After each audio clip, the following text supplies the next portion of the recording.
Senate heads for vote crucial to Trump's tax reform plan.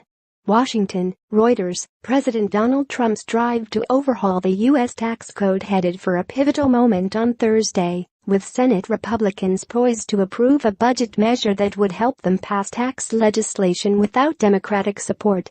The Senate and the House of Representatives must agree on a fiscal year 2018 budget resolution for Republicans to meet their goal of enacting a tax bill and sending it to Trump for his signature by the end of this year.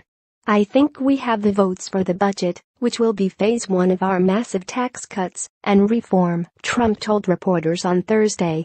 The budget resolution contains a legislative tool called reconciliation, which would enable Republicans, who control the 100-seat Senate by a 52-48 margin, to move tax legislation through the Senate on a simple majority vote.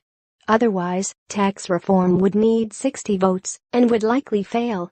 Although Republican Senator Rand Paul, a fiscal hawk, has threatened to oppose the budget resolution, Senate Republicans appeared to have enough support to approve it with at least 50 votes, along with a possible tie-breaking vote from Vice President Mike Pence.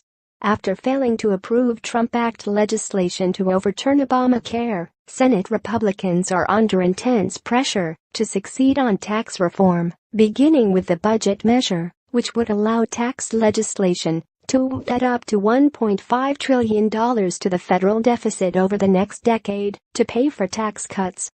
If the budget measure passes, it will have to be reconciled with the markedly different resolution from the House of Representatives, which calls for a revenue-neutral tax bill.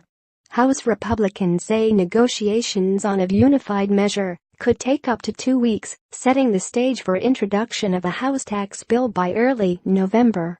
Republican success on reconciliation would all but rule out broad Democratic support for the Trump tax plan, which promises to deliver up to $6 trillion in tax cuts to businesses and individuals.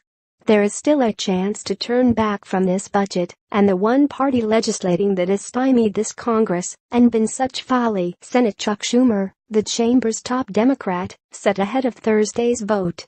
Trump sought the support of 6 Senate Democrats for his plan at a Wednesday meeting with Senate Finance Committee members from both parties.